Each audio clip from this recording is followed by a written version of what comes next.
6장 1절에서 9절 말씀 제가 먼저 봉독하고 또 같이 봉독하겠습니다. 예수께서 무리를 보시고 산에 올라가 앉으시니 제자들이 나아온지라 입을 열어 가르쳐 이르시되 심령이 가난한 자는 복이 있나니 천국이 그들의 것이며 애통하는 자는 복이 있나니 그들이 위로를 받을 것이며 온유한 자는 복이 있나니 그들이 땅을 기업으로 받을 것이며 의에 줄이고 목마른 자는 복이 있나니 그들이 배부를 것이며 긍휼히 여기는 자는 복이 있나니 그들이 긍휼히 여김을 받을 것이며 마음이 청결한 자는 복이 있나니 그들이 하나님을 볼 것이며 화평하게 하는 자는 복이 있나니 그들이 하나님의 아들이라 일컬음을 받을 것이며. 같이 합니다. 예수께서 무리를 보시고 산에 올라가 앉으시니 제자들이 나아온지라 입을 열어 가르쳐 이르시되 심령이 가난한 자는 복이 있나니 천국이 그들의 것이며 애통하는 자는 복이 있나니 그들이 위로를 받을 것이며 온유한 자는 복이 있나니 그들이 땅을 기업으로 받을 것이며 의에 줄이고 목마른 자는 복이 있나니 그들이 배부를 것이며 긍휼히 여기는 자는 복이 있나니 그들이 긍휼히 여김을 받을 것이며 마음이 청결한 자는 복이 있나니 그들이 하나님을 볼 것이며 화평하게 하는 자는 복이 있나니 그들이 하나님의 아들이라 일컬음을 받을 것이며. 아멘. 앉으시겠습니다.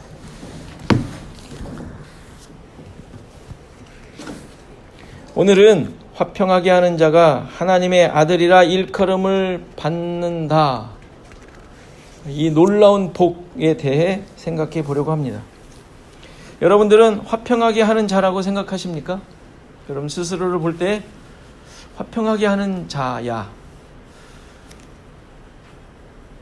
그래도 내가 있으면, 내가 많은 사람들 가운데 있으면 그래도 화평하지 않아?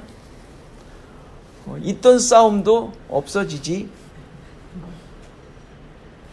이렇게 생각하십니까, 여러분 자신을? 대답을 못 하신다면 반대인가요? 얌전하던 모임 속에 사람 가운데 여러분들이 가면 왠지 다툼이 일어나고 멱살을 잡아 결국에는 사단이 나는 이런 일이 여러분들 가운데 혹시 있습니까? 이것도 아닌 것 같고 저것도 아닌 것 같고 그러면 이럴 때도 있고 저럴 때도 있고 화평하게 하는 적도 있지만 때로는 나 때문에 불화가 일어나 갈라지게 하는 일들이 생기기도 합니까? 이럽니까 정말로? 그것도 더 큰 문제인데.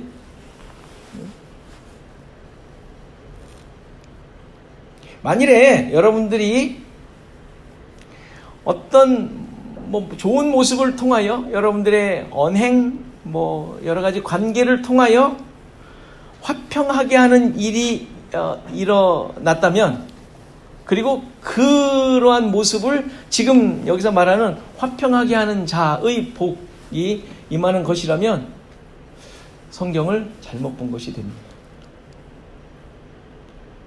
만일에 그렇다면 여러분들 잘 아는 노벨 평화상을 받은 사람들은 모두가 다 하나님의 아들이라고 부름을 받아야 될 것입니다. 성경의 말씀에 의하면. 여러분들 노벨 평화상 제가 어저께 한번 봤어요. 노벨 평화상을 받은 사람들 100몇십 명이 되고 기관도 받았어요. 기관도 받더라고요. 100몇십 명이 되던데 쭉 봤더니 제가 아는 사람이 몇 명 없어요. 미국의 대통령, 그리고 한국의 우리 김대중 대통령, 그리고 또 몇몇 또 유명한 그래도 국가적 지도자로 있었던 사람들이 받았더라고요. 보니까 평화상을, 노벨 평화상을. 제가 아는 사람들 중에 모르는 사람은 너무 많고요. 사회운동 하신 분들은 얼마나 많아요. 그런 분들 다 받은 거예요. 그래도 이렇게 나름대로 어떤 평화적 열매를 그래도 맺었다고 수많은 사람들이 인정한 내용들이잖아요. 루즈벨트 대통령 있었고요. 슈바이처 박사, 마틴 루터 킹, 키신저, 테레사 수녀, 다 아는 분들이죠. 중요한 건 고르바초프도 거기 있어요. 여러분들 아시죠? 고르바초프? 소련의 대통령, 마지막 서기관. 그 다음에 이제 우리나라의 김대중 대통령, 카터, 그리고 최근에 오바마까지. 그리고 더 최근에는 북한의 그 일로 인하여 우리 트럼프 대통령이 후보에 오를까 말까 뭐 이런 얘기가 나왔었던 것까지 알고 있습니다. 물론 이들의 노력으로 여러 상황들이나 또 사람들이 평화를 얻은 것은 분명합니다. 그렇죠? 평화가 이루어졌고 또 그 평화로 말미암아 억압과 어려움 속에서 그래도 많은 해방을 받은 혜택을 받은 사람들이 있었잖아요. 그것 때문에 준 거니까. 그런데 이 평화는 일시적이며 부분적이라는 사실이죠. 오바마 대통령이 뭐 대단한 걸 미국의 대통령이니까 했다고 칩시다. 그것으로 전 세계가 뒤집어졌나요? 그렇지 않죠. 일시적이기에 이러한 노력이 수많은 사람들에 의하여 계속되어야 된다는 사실이에요. 구약의 제사가 완전하지 못하여 늘 드려야만 했던 것처럼 이것도 완전하지 못하여 이 세상에서 주어지는 것임에도 불구하고 그리고 전 세계를 호령하는 상임에도 불구하고 온전치 못한 평화이기에 늘 찾아야 되고 그 후보를 수많은 사람 가운데 골라 그래도 좀 낫다고 생각하는 사람에게 주어야만 합니다. 그리고 나면 또 약간의 평화가 그로 인하여 주어졌던 것 우리가 볼 뿐이죠. 그렇죠? 이걸 성경에서 말하는 화평케 하는 자라고 할까요? 여러분들 이것이 되고 싶습니까? 여러분들 아까 질문한 대로 여러분들이 화평케 하는 자인가? 라는 질문에 조금 그럴 때도 있었지만 아주 많이 안 그럴 때도 있었다고 여러분들 생각하셨죠? 자, 그럼 조금 그럴 때 있었다고 한다고 화평케 하는 자라는 칭호를 받을 만하냔 말이에요. 그럼 이 성경 뭐죠? 도대체 우리한테 주는 말씀인데? 그리고 우리들 아닙니까? 여기 처음부터 말씀드리지만 부음받은 자 하나님의 백성들의 모습을 얘기하는 거니까.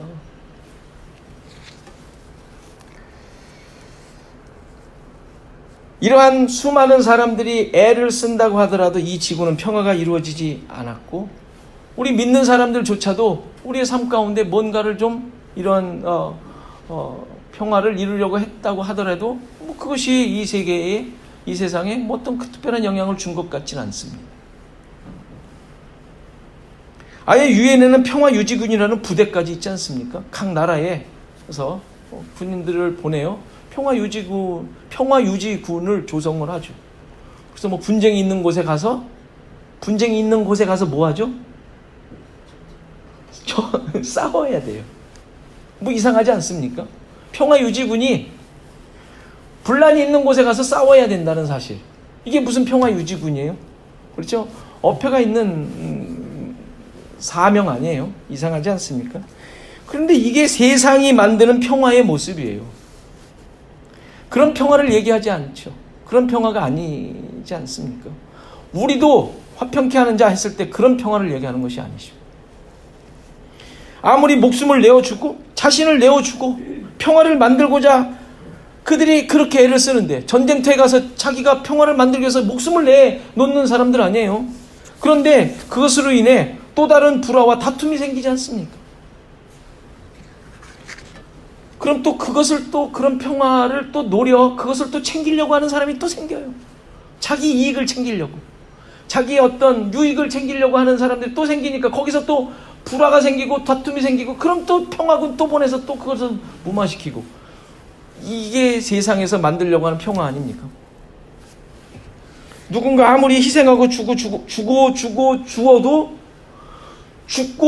죽어가도 거기서 이루어지는 상황 속에서 무언가를 또 얻으려고 하는 사람들이 생겨 불합리함이 또 생기고 불화가 또 생기고 빼앗는 사람이 생기고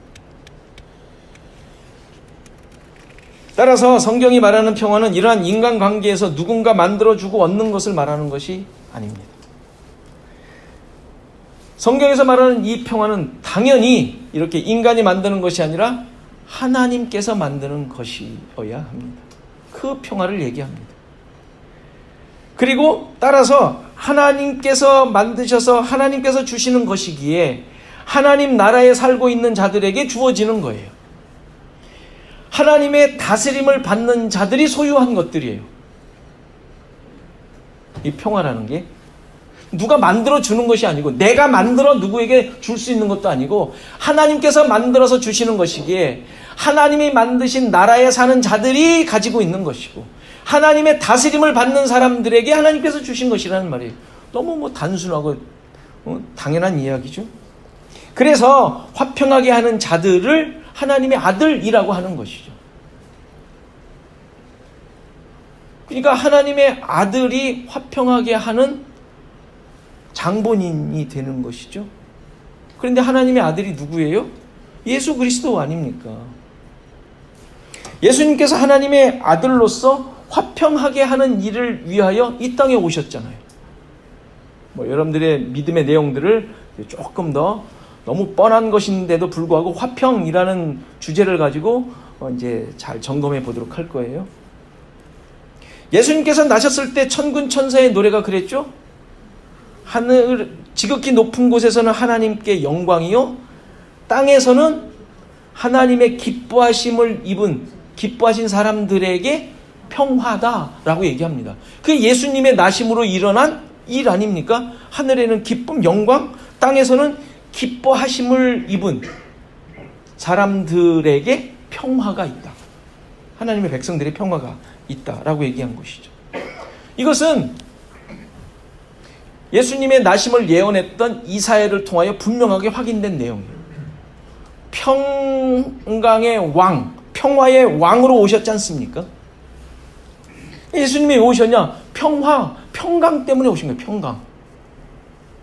평화가 없는, 죄악과 어둠 가운데 매여 사는 자들에게 평화와 평안과 화평을 주시기 위해서 예수님이 오신 것이죠. 그런데 여기서 중요한 것은 그 평화, 화평이 누구와의 평화냐 이거죠. 그냥 내 마음속에 평안해, 이게 평화예요? 그 얘기를 하는 게 아니죠. 내 스스로 안에 무슨 누르고 그래 이거 하면 안 돼 해가지고 이런 내 자신이 얻어내는, 내 자신 가운데 찾아내는, 만들어내는 이거를 말하는 게 아니잖아요. 누구와의 관계 속에서 어둠과 죄악으로 말미암아 생긴 그것을 깨뜨리고 회복시켜 평화, 화평을 주기 위해서 오신 거란 말이에요. 누구와의 평화냐? 세상은 평화를 원하는데 세상은 서로 간의 평화를 만들려고 하죠. 어그러져 있고 서로 간에 불합리, 불이익, 불평등, 거기서 생기는 그 갈등을 무마시키는 것을 평화라고 생각하니까 어떤 사람 간의 관계 속의 평화를 세상은 얘기하잖아요. 그런데 오늘 본문에서 말하는 이 평화는 당연히 하나님과 죄인인 인간과의 관계에서의 평화를 말하는 거예요. 그것을 위하여 예수님이 오신 것이죠. 그러니까 하나님과 죄인인 인간과의 관계가 평화가 아니니까, 어그러지고 뒤틀어져 있으니까, 그로 말미암아 인간들의 삶 속에 역시 평화가 깨지게 된 거예요. 평화가 없는 것이죠. 그러니까 인간들에게, 사람들에게 있는 불화와 전쟁, 다툼이 여기서부터 시작이 된 거예요. 우린 잘 알죠. 아담의 범죄로 말미암아 에덴 동산에서 쫓겨나 어디로 쫓겨나요? 에덴 동산에서 어디로 쫓겨나요? 에덴 동산 밖이 어디예요? 세상이죠. 어떤 세상이에요? 죄로 말미암아 저주를 받은 세상. 땅이 엉겅퀴를 내는, 자발적으로 땅은 엉겅퀴를 내게 돼 있다 그랬어요. 거기에서 피땀을 흘려야 먹고 살 수 있는 곳으로 쫓겨나게 되죠. 따라서 그곳에서 힘써 애써 하는 것도 고역이고 힘들잖아요. 그런데 사람들 간에 그걸 가지고 싸워요. 그 싸울 수밖에. 왜? 내가 만들어내는 것에 대하여 저 사람이 이렇게 보고 갖고 싶단 말이에요. 여기서부터 이제 평화나 화평이 깨지게 되는 거예요. 내가 힘쓰고 애써서 만들어내야 된다는 자체. 왜? 저주받는 땅이니까. 그것이 그럼 너도 해먹으면 되잖아. 열심히 일해서 먹어. 그리고 끝나면 괜찮은데 이걸로 안 되는 거예요. 사람들이 저쪽이 더 많이 얻는 것 같은 생각이 드는 거예요. 이게 이제 불화가 여기서 생기는 거예요. 죄로 말미암아 하나님과의 사이가 갈라짐으로 말미암아 얻어진 인간들의, 죄인들의 환경인 거예요. 그래서 결국은 그냥 자기 것만 해 먹으면 될 것 같은데 이 세상이 그렇게 되질 않습니다. 죄인의 본성이 그렇지 않습니다. 죄인의 본성이, 쫓겨난 죄인의 본성이 뭐예요? 하나님과 같이 되는 거였어요. 하나님과 같이 된다는 얘기는 나에게 누군가가 명령을 하거나 나와 비교하여 나보다 낫다고 생각되는 것을 허용을 못하는 것이죠. 인간의 본성이. 그러니까 다툼이 생기는 거예요. 서로 빼앗아야 되고, 왜? 내가 쟤보다 나아야 되니까. 그리고 나한테 해를 끼치는 사람은 죽여, 없애야 되는 거예요. 그래서 최초의 불화, 살인이 어떻게 해서 일어났어요? 자기 것을 인정하지 않는 것에 대한 분노가 자기 동생한테 간 거 아닙니까? 하나님께서, 하나님은 하나님 마음, 하나님이시니까 내가 받든지 말든지잖아요. 하나님은. 그런데 그것을 죄의 본성을 가진 인간이 견디질 못하는 거예요. 아니, 왜 죄는 받고 내 건 안 받아? 이것으로 죽이는 것이죠. 이게 최초의 불화 아닙니까? 불화로 말미암은 살인 아닙니까? 그러니까 자기 것을 차지하고 확보하고 그것에 대해서 인정하고 그것이 최고여야 돼. 이게 인간이죠.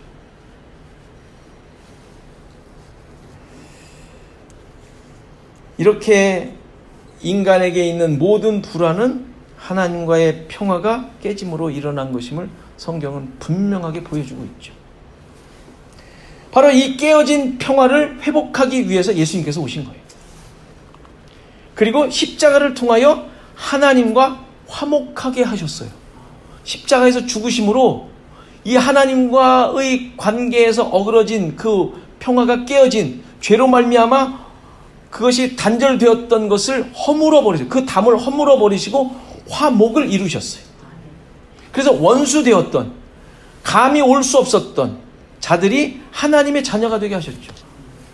에베소서 2장 11절에 이렇게 얘기합니다. 그러므로 생각하라. 너희는 그때의 육체로는 이방인이요 손으로는 육체에 행한 할례를 받은 무리라 칭하는 자들로부터 할례를 받지 않은 무리라 칭함받는 자들이라. 이방인들에 대한 설명을 한 거예요. 할례 받지 않은. 그때 너희는 그리스도 밖에 있었고 이스라엘 나라 밖의 사람이라. 약속의 언약들에 대해서는 외인이요 세상에서는 소망이 없고 하나님도 없는 자였더니, 그러니까 이방인에 대한 설명을 한 거예요. 이방인들의. 하나님 말씀도 없고 약속도 없고 그리스도 밖에 있었고 아무것도 모르는. 이제는 멀리 있던 너희가 그리스도 예수 안에서 그리스도 피로 가까워졌다. 그는 우리의 화평이신지라 둘로 하나를 만드사 원수된 것 곧 중간에 막힌 담을 자기 육체로 허시고, 십자가에서 죽으셨다 이 말이에요. 육체로 허물으시고 법조문으로 된 계명의 율법을 폐하셨으니. 율법이 뭐예요? 율법, 여기서 말하는 율법, 자기 잘났다고 내가 최고라고 주장했던 그런 내용들을 얘기하는 거예요. 그것을 폐하셨고 이는 이 둘로 자기 안에서 한 새 사람을 지어 화평하게 하시고. 여기서 둘은 이따가 설명하겠지만 아까 말했던 이방인과 하나님을 믿고 있는 지금 유대 그리스도인들을 비교해서 지금 얘기하는 거예요. 이 둘이 하나가 됐다는, 새로운 한 사람이 되었다는 거예요. 또 십자가로 이 둘을 한 몸으로 하나님과 화목하게 하려 하심이라. 원수된 것을 십자가로 소멸하시고 또 오셔서 먼 데 있는 너희에게 평안을 전하시고 가까운 데 있는 자들에게 평안을 전하셨으니 이는 그로 말미암아 우리 둘이 한 성령 안에서 아버지께 나아감을 얻게 하려 하심이라. 지금 에베소에 보내는 거니까 에베소는 이방인들이 있던 지역이니까 지금 그들을 지금 바울의 입장에서, 유대인 그리스도의 입장에서 지금 하나로 묶었다고 얘기하면서 얘기하는 거예요. 그러므로 이제부터 너희는 외인도 아니요 나그네도 아니요 오직 성도들과 동일한 시민이요 하나님의 권속이라. 너희는 사도들과 선지자들의 터 위에 세우심을 입은 자라. 그리스도 예수께서 친히 모퉁이 돌이 되셨느니라. 똑같은 자가 되었다는 거예요. 우리 모두가 다. 그 안에서 건물마다 서로 연결하여 주 안에서 성전이 되어가고 너희도 성령 안에서 하나님의 거하실 처소가 되기 위하여 그리스도 예수 안에서 함께 지어져 가느니라. 이게 전에 교회론 얘기할 때 인용했던 내용인데 복음의 핵심이죠. 이방인이며 그리스도 밖에 있던 외인이고 세상에서 소망이 없고 하나님도 없던 자들이었는데, 우리들도 똑같은 자예요. 우리들 얘기하는 거예요. 지금 우리 똑같이. 다시 말해서 아무런 가치도 없었고 죽어 마땅한 자, 그냥 그 바깥에서 누구도 관심 없는 그냥 그대로 죽어가던 자였는데, 예수 그리스도의 십자가의 피로 말미암아 그 맡고 있던 죄악들이 허물어지고 하나님과 화목하게 되었다. 이 이야기를 지금 얘기합니다. 여기서 아주 중요한 사실을 얻게 되죠. 먼저 둘이 하나가 됐다 그래요. 둘. 그 둘이 누구였어요? 서로 관계 없었던 원수처럼 상극이었던 유대인과 헬라인들, 이방인들을 얘기하는 거예요. 유대인과 이방인이 하나가 되었다고 얘기를 해요.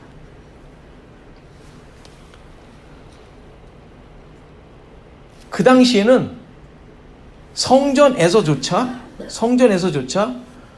제사를 드릴 때 이방인들은 이방인의 뜰까지밖에 못 들어왔어요.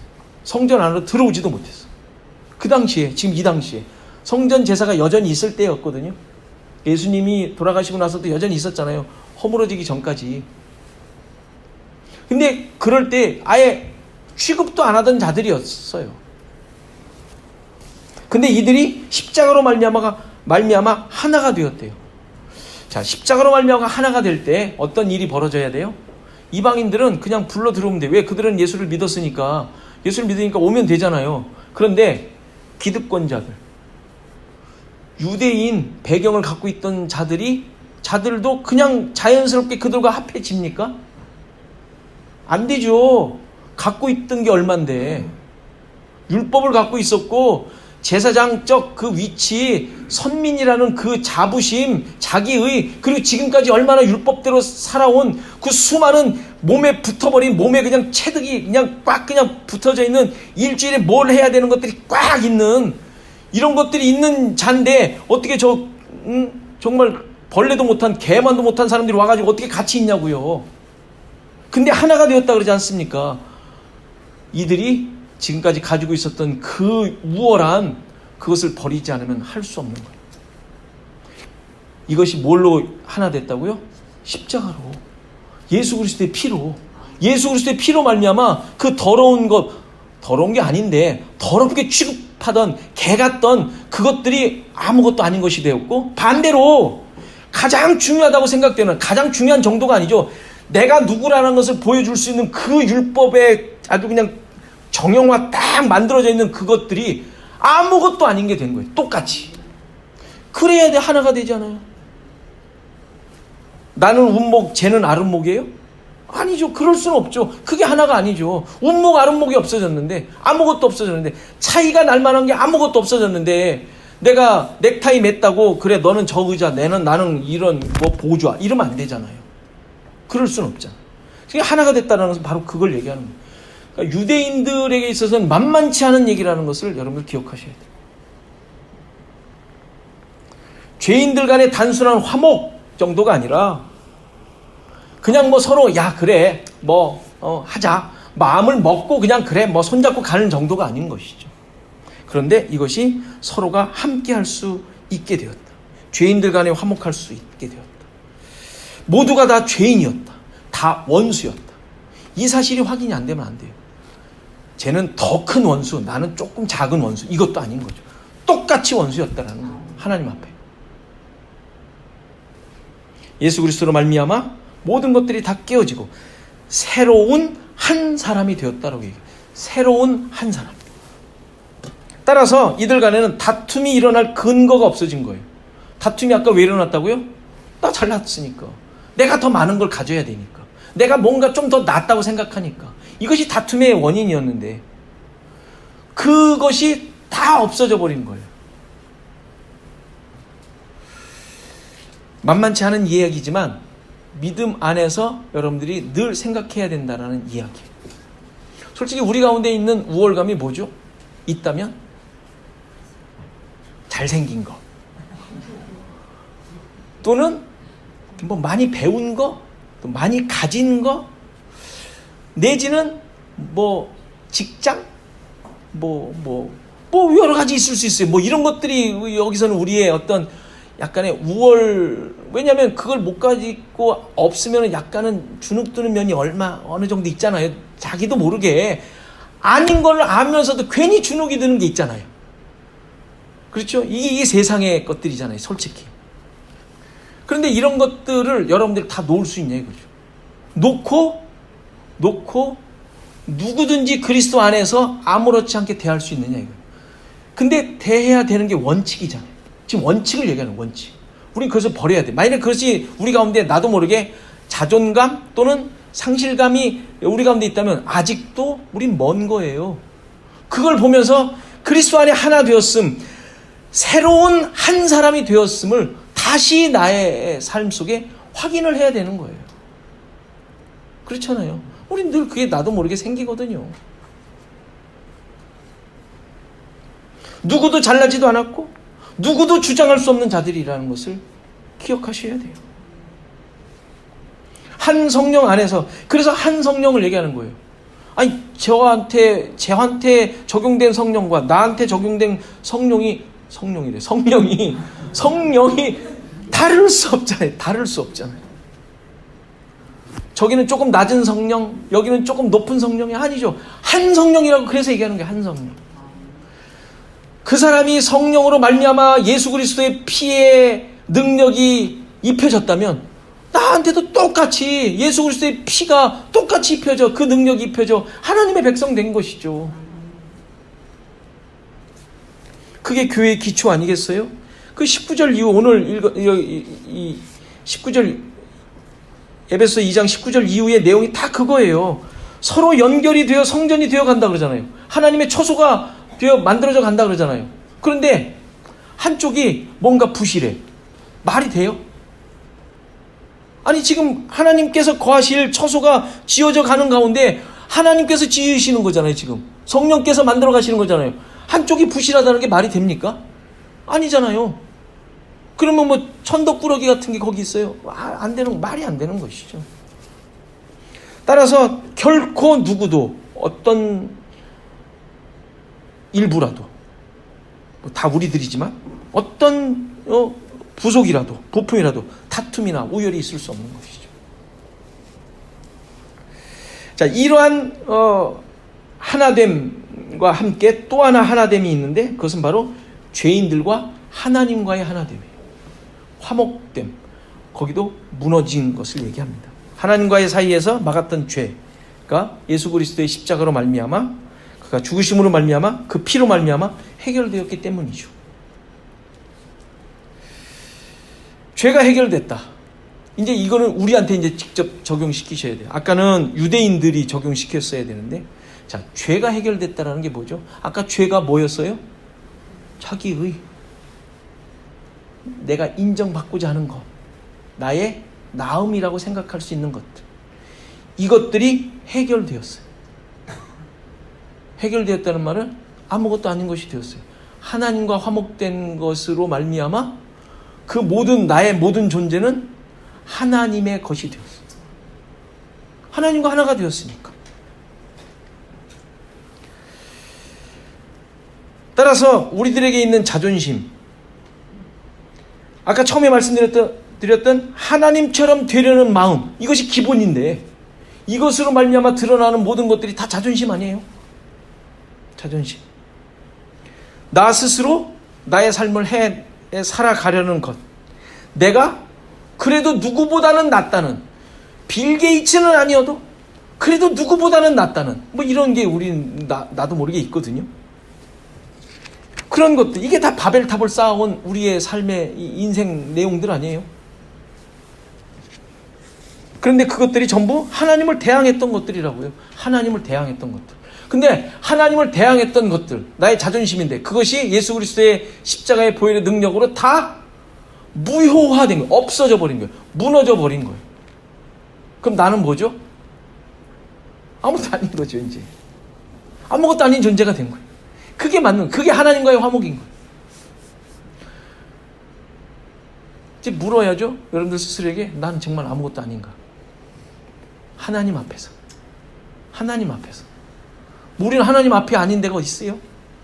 이때는 하나님, 누구 앞이고, 이때는 하나님, 제가 하나님 앞에 왔으니까 이제는 하나님 앞이에요. 나는 아무것도 아니에요. 그렇게 얘기해요? 아니죠. 우리가 어디에 있든지 무엇을 하든지 우리는 늘 하나님 앞이죠. 하나님이 동행하시는 자들 아닙니까? 그러면 내가 누구예요? 아무것도 아닌 거예요. 하나님의 아들, 하나님의 백성, 하나님의 자녀라는 것 외에는 아무것도 아닌 거예요. 이렇게 하나님과의 화목은 죄인들이 가지고 있던 모든 것을 십자가에서 다 소멸되고 죽임당하고 깨뜨려져 내가 아무것도 아님 가운데 주어진 것이 그 화목인 거예요. 그걸 화목이라고 하는 거예요. 그거를. 그 모습을, 그 상태를 화목, 화평, 평화라고 하는 거예요. 평화. 따라서 이러한 고백 없이는 화평케 하는 자, 하나님과의 화목, 서로 간의 평화, 의미가 없는 것이죠. 아까 처음에 제가 세상의 어떤 평화에 대한 가치와 그들의 모습을 얘기했습니다. 이것을 얘기할 수 있는 이유가 뭐예요? 아니라는 것을 그 근거를 알기 때문에 얘기하는 것 아닙니까? 그것이 아니라고 얘기했잖아요. 분명히 그게 평화가 아니라고. 도대체 뭘 알고 있기에 아니라고 얘기한 겁니까? 이 평화를 알기 때문이죠. 하나님과의 화목됨으로 말미암아 우리 자신은 아무것도 아니라는 사실을 깨달았기에, 그것으로 말미암아 하나님과의 화목이 주어진 자이기에 세상의 모든 것을 보며 저거는 아니지 할 수 있는 거예요. 그렇다고 그렇게 애쓰는 사람들 하지 말라고 하는 것은 아니죠. 우리가 그 자리에 있으면 그런 모든 것들을 해야 돼요. 근데 나는 누구로 하는 거예요? 아무것도 아닌 자로. 거기서 평화를 했다고 상 받을 거 뭘 챙기려고 하는 자라면 세상과 똑같은 자고, 내가 아무것도 아닌 자라는 자리에서 그 모든 것들을 해나가는 거예요. 근데 아무것도 아닌 자라는 것이 그 가운데 그것이 소개되고 드러나고 하는 게 싫죠. 우리는 그게 싫어요. 여전히 우리는 깨어져야 할 뭔가가 그렇게도 많은 존재인 것이죠.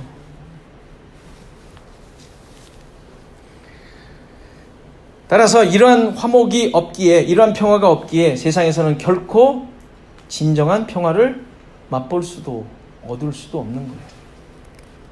내가 죽지 않고 내 것이 포기되지 않고 내가 아무것도 아니라는 것을 확인하지 않기 때문이죠. 하나님과 같아지려는 마음이 여전히 그들 가운데 있는데 사람 간의 이해와 용서가 있을 수 있겠습니까? 우리 자신 다시 한번 돌아보시죠. 나에게 평화가 있는가? 나는 이웃과 화목한가? 더 근본적으로 하나님과 화목한 자인가? 생각해 보십시오. 지금의 나의 상태, 모습을 보라는 말이 아니라 자꾸 또 그런 쪽에 보시면 안 돼요. 아침에 또 싸웠다고. 그게 아니라 근본적인 문제가 해결되어 있는 자인가 생각해 보라는 거예요. 예수 그리스도로 말미암아 화목하게 하신 은혜가 있는가? 하나님의 자녀로 부르셔서 교회를 지금 이루어가고 있는데, 그리스도의 몸으로 이루어져 가고 있는데, 지금 그 가운데 있는 정말 하나님께서 그렇게 쓰시지 않으면 아무것도 아닌 자임을 확인한 자인가? 자기 자신을 돌아보라는 거예요. 고린도후서 5장 17절에 보면, 그런즉 누구든지 그리스도 안에 있으면 새로운 피조물이라. 이전 것은 지나갔으니 보라 새 것이 되었도다. 모든 것이 하나님께로서 났으며 그가 그리스도로 말미암아 우리를 자기와 화목하게 하시고 또 우리에게 화목하게 하는 직분을 주셨으니, 곧 하나님께서 그리스도 안에 계시사 세상을 자기와 화목하게 하시며 그들의 죄를 그들에게 돌리지 아니하시고 화목하게 하는 말씀을 우리에게 부탁하셨느니라. 우리의 정체성이에요. 아까 말씀드린. 그러므로 우리가 그리스도를 대신하여 사신이 되어 하나님이 우리를 통하여 너희를 권면하시는 것 같이 그리스도를 대신하여 간청하노니 너희는 하나님과 화목하라. 하나님이 죄를 알지도 못하신 이를 우리를 대신하여 죄로 삼으신 것은 우리로 하여금 그 안에서 하나님의 의가 되게 하려 하심이라. 하나님께서 받으실 만한 것이 되게 하려 하심이라 라는 말이에요. 여기서 새로운 피조물, 우리가 잘 알고 있는 17절 새로운 피조물이라는 말은 새롭게 되어 깨끗하고 완전하게 된 상태를 말하는 것이 아니라 화목하게 하는 존재로 되었다는 말이에요. 우리의 정체성을 말하는 거예요. 정체성. 화목하게 하는 존재로 우리를 만드셨다라고 얘기하고 있는 거예요. 그게 새로운 피조물의 의미죠. 화목이 뭔지 알게 되어 그것을 감당하는 자가 되었다는 말이에요. 화목이 이제 뭔지 아셨죠? 싸움이 있는 곳에서 싸우지 마. 나를 때리려면. 이게 화목하게 하는 것이 아니에요. 그건 세상에서 하는 일이고, 물론 그렇게 할 수 있어요. 뭐 그걸 하지 말라는 게 아니라 그것이 지금 성경에서 말하는 화목이 아니라는 말이에요. 그것을 감당하는 자. 그렇다고 대단한 성인군자를 말하는 것이 아니에요. 화목하지 않은 상태를 지금 전제하고 있는. 우리도 화목하지 않은 상태예요. 우리 스스로도 아까 말씀드렸잖아요. 자기도 모르게 그걸 다 챙기려고 하는 이런 아담의 본성이 있잖아요. 하나님과 같이 되려는. 그게 여전히 있잖아요. 성인군자를 말하는 것이 아니에요. 나도 이웃도 모두가 어그러지고 다툼과 시기와 질투 가운데 있다는 말을 지금 전제하고 있어요. 그렇죠? 우리 주위가 다 그래요. 나 스스로도 하나님과 온전히 화목된 모습으로 지금 존재하지 못하잖아요. 아무리 봐도 노력해도 안 되지 않습니까? 시시때때로 그냥 뭐 화는 낼 때 다 내죠. 뭐 싸울 거 다 싸우죠. 욕할 거 다 욕하죠. 미워할 사람 다 미워하고 있잖아요. 그런데 화목하게 해야 할 이유와 당위성을 우린 깨달은 자예요. 그럴 수밖에 없는 존재라는 것을 깨달은 자들이란 말이에요. 누가 뭐 여러분들 100%짜리로 만들어 가렵니까? 그럼 뭐 지금쯤 얼만큼 됐어요? 몇 퍼센트 됐어요, 여러분들? 퍼센트로 점수를 매겨보자고요. 늘 말씀드리지만 10점 됐어요? 10점? 10점 됐으면 만족한 거예요? 뭐 많이 쳐줘서 50점 됐다고 치자고요. 그럼 나머지 50점은 뭡니까? 우린 그렇게 점수로 우리를 만들어가는 것이 아니에요. 우리는 전문가도 아니에요. 어떻게 해야 할 줄도 몰라요. 어떤 상황에서 국제 분쟁이 일어나는데 어떻게 해야 될지는 몰라요. 뭐 뛰어갔으면 좋을 것 같아요. 뛰어가십니까? 그럼 가실 거예요? 갈까요? 정말 내일부터 명단 적어서 어디 분쟁 지역 다 갈까요? 어떻게 할 줄도 몰라요. 그런데 예수 그리스도로 말미암아 화목하게 된 자라는 사실을 깨달았고 그 안에 있음으로 모든 것이 다르게 된 자라는 사실을 우리는 고백하는 자들이에요. 그래서 새로운 피조물이라고 얘기하는 거예요. 그 기준을 갖게 된 자, 이게 새로운 피조물이라고 얘기하는 거예요. 온전해서 깨끗해서 새롭게 되어 이제는 무균실에 있는 자처럼 됐기 때문에 새로운 피조물이라고 말하는 게 아니라 균투성인데 여전히 죄투성이의 모습이 있는데 내가 어떤 자인지 알았기에 예수 그리스도로 말미암아 화목해 된 자가 어떤 자인지 말씀을 통해 깨달았기에 그것이 나의 기준으로 여전히 나에게 세워져 있는 자이기에 새로운 피조물이라고 말하는 거예요. 이전에 있던 자아들이 깨어져야 한다는 것을 아는 자들이에요. 이것이 계속 있으면 안 되는 자인 것을 아는 자들이란 말이에요. 이게 새로운 피조물의 의미죠. 그리고 나에게 있는 것은 뭐예요? 여전히 죄 가운데 있구나. 야, 하나님께서 날 죽을 때까지 나를 사랑하시고 긍휼을 베푸셔서 이끌어가지 않으면 안 되는구나 라는 사실을 알기에 그래서 그러한 하나님의 은혜에 나의 모든 것을 맡기고 그것을 붙잡고 사는 자들이기에 새로운 피조물이라고 얘기하는 거예요. 그것을 화평하게 하는 자라고 말하는 거예요. 마태복음 10장에 보면 예수님께서 오신 목적이 화평이 아니라 칼을 주러 왔다고 그랬어요. 화평을 주러 온 게 아니라 칼을 주러 왔대요. 칼을 주었대요. 자, 그래서 일어나는 일이 뭐예요? 칼을 주었기 때문에 일어나는 일이 뭐예요? 거기서 쭉 나오는 게 부모를 미워해.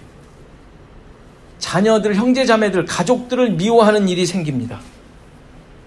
그래서 뭐라 그래요? 부모나 아들, 딸, 나보다도 더 사랑하는 자는 나에게 합당치 않다고 얘기를 해요. 그게 칼을 준 결과 아닙니까? 칼을 줬기 때문에 예수님을 더 사랑해야 된다고 자녀들, 가족들을 버려야 되는 거예요? 그럼 버리라는 얘기일까요? 가족을 버리라는 말이 아니라 예수로 말미암아 자신이 가진 가장 중요한 가치들을 버리지 않으면 안 된다는 말씀을 하는 거예요. 여러분들, 예수를 믿기에 늘 전쟁하지 않습니까? 여러분들 전쟁 안 하세요? 예수를 믿기 때문에 전쟁하시잖아요. 얼마나 자기 자아와 어마어마한 전쟁하시지 않으세요? 안 해요? 그냥 뭐 생각나는 대로 내가 하고 싶은 대로 다 해 버리십니까? 안 되잖아요. 하나님께서 깨우쳐 주시잖아요. 잠깐만, 하나님께서 이게 원하시는가? 한 번 더 생각하지 않으세요? 전쟁하시잖아요. 그게 칼이에요, 칼. 나를 도려내지 않으면 안 되지 않습니까? 자기를 도려내는 용도로 칼을 주신 거예요. 그걸 칼을 주셨다고 얘기하는 거예요. 내가 포기되지 않는 거, 버려지지 않는 거 잘라내라는 거예요. 그게 칼의 용도 아닙니까? 그런데 그 싸움 안 하세요? 늘 하시잖아요. 하다가 넘어지긴 하지만 또 도려내야죠. 또 도려내야죠. 칼 주셨으니까. 그게 말씀 아니에요? 성령의 검 아니에요? 도려내야죠. 말씀으로 도려내야죠. 이 전쟁 없으면 되겠어요? 그런데 이 전쟁하는 것을 하나님께서는 화평케 하는 자라고 얘기하는 거예요. 내 것이 다 포기된 자. 그래서 내가 만들었던 기준, 관계, 고집, 내 주장 이런 것들이 깨어져 살아가는 자. 이게 화평케 하는 자죠. 나를 도려내지 않으면 안 될 거 아닙니까? 여러분들이 주장해서 남을 이겨내고 싶은 마음 도려내야 되지 않겠어요?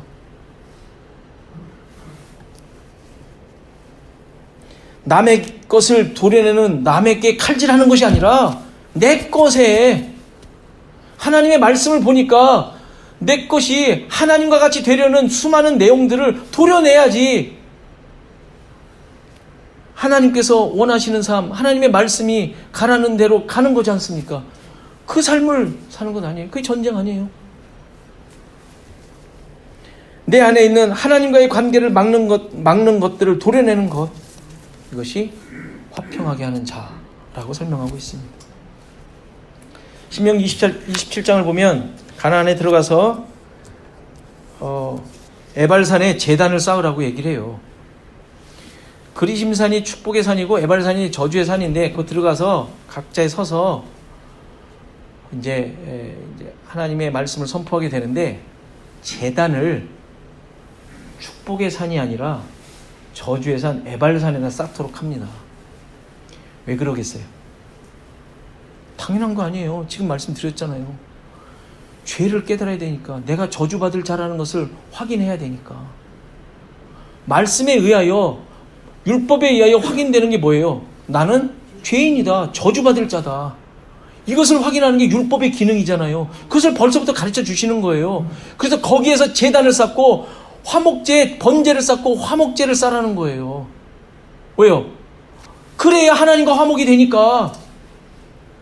집에 가서 신명기 27장 읽어보세요. 그래서 나중에 여호수아가 가나안에 들어가서 그렇게 지파들을 반으로 나누어서 세운 다음에 에발산에서 그 제단을 쌓지 않습니까? 저주의 산, 율법에 의하여 당연히 저주받을 그 수많은 자들, 그러니까 그쪽에 선 자들이 이제 대표적으로 이제 그 저주를 다 받아 하나님과 화목되는 그 장면을 연출하는 것이죠. 그걸로. 이게 화평하게 하는 자인 거예요. 나의 죄악됨, 하나님과의 어그러짐을 깨닫고 나는 그렇게 저주받아 완전히 깨지고 죽어 마땅한 자라는 것을 확인한 자의 삶이 화평하게 하는 자의 삶입니다.